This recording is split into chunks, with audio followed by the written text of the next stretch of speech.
Today we talking about dengue fever या break bone fever. ठीक है, तो dengue fever is acute febrile illness. Febrile मतलब temperature, temperature बढ़ जाएगा इसमें, और इसीलिए इसको डेंगू फीवर बोलते हैं। तो dengue is an acute febrile illness. Viral disease होती है, dengue fever is an infectious disease होती है, और कोज किसके कारण होती है, अरबो वायरस या डेंगू वायरस के कारण। करेक्टराइज बाई फीवर रहेगा, हेडेक रहेगा, जॉइंट और मसल पेन। देखो जॉइंट और मसल पेन हो रहा है, इसीलिए इसको ब्रेक बोन फीवर भी बोलते हैं। ठीक है, तो डेंगू फीवर एक वायरल डिजीज है, और कौन से वायरस के कारण होती है, अरबो वायरस या डेंगू वायरस। और इसके सिम्टम क्या क्या आएंगे, फीवर रहेगा, है ना, और हेडेक, जॉइंट और मसल पेन रहेगा। जॉइंट मसल पेन है, इसीलिए इसको ब्रेक बोन फीवर भी बोलते हैं। फिर dengue fever is an RNA virus होता है, और यह 4 टाइप का होता है।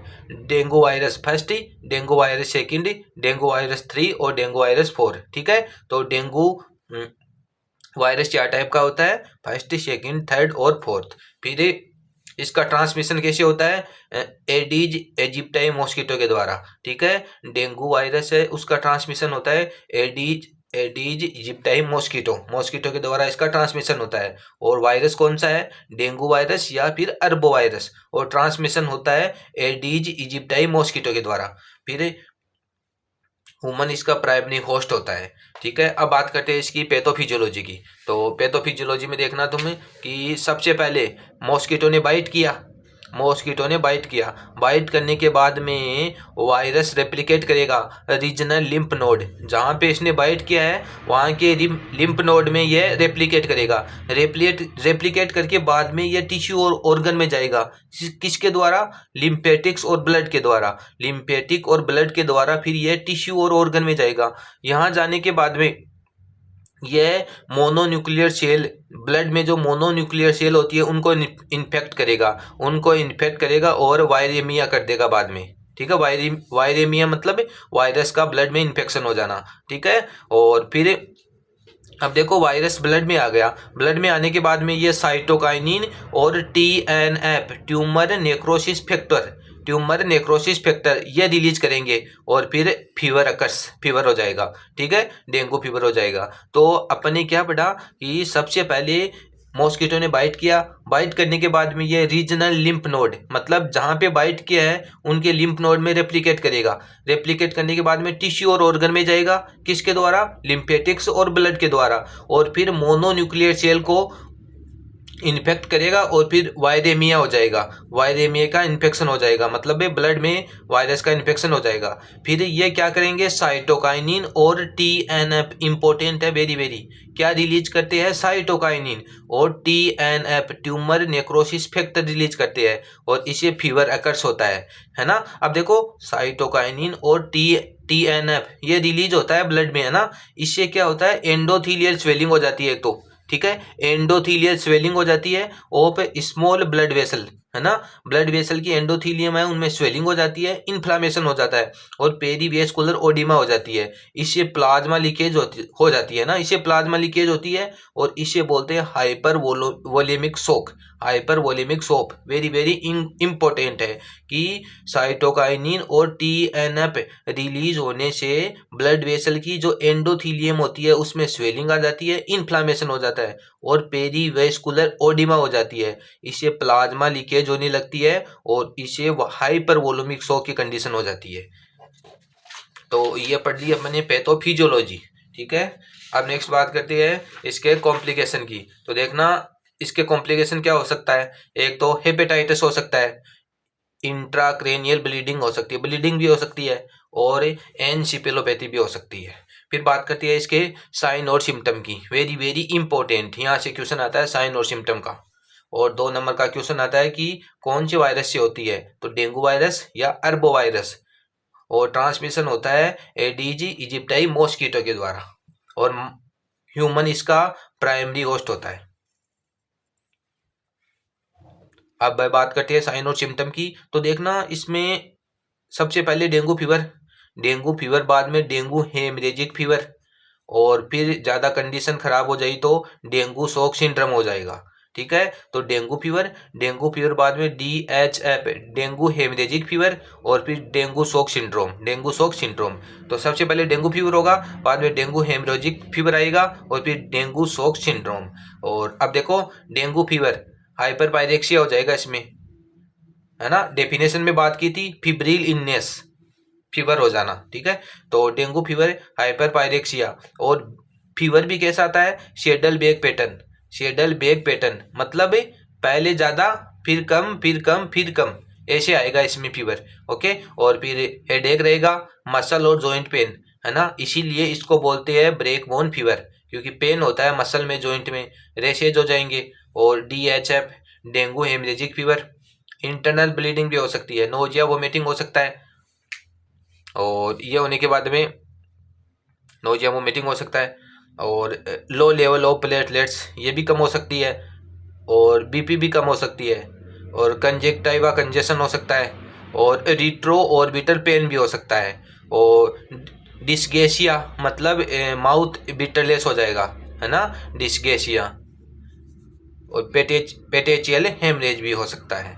तो ये हो गए इसके सिम्टम। अब देखो पहले अपनी बात कर ली थी डेंगू फीवर, अब डेंगू हेमरेजिक फीवर आएगा, और फिर डेंगू शॉक सिंड्रोम, 3 सिम्टम पड़ते हैं इसमें। अब बात करते हैं डेंगू हेमरेजिक फीवर की, तो एपिस्टेक्सिस होगा, और मेनोरेजिया होगा, मतलब नाक से ब्लीडिंग होना, मेनोरेजिया, और GIT ब्लीडिंग, और गम ब्लीडिंग हो सकती है।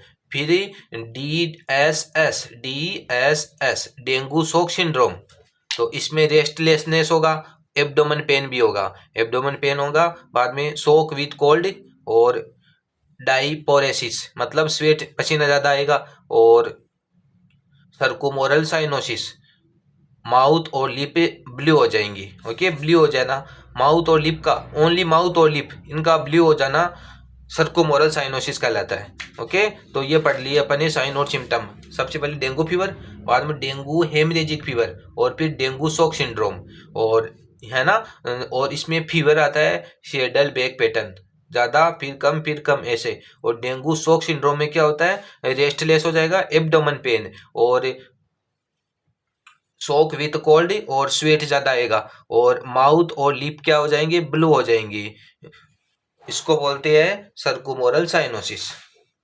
नेक्स्ट बात करती है इंक्यूबेशन पीरियड, तो ये होती है 3 से 7 दिन की।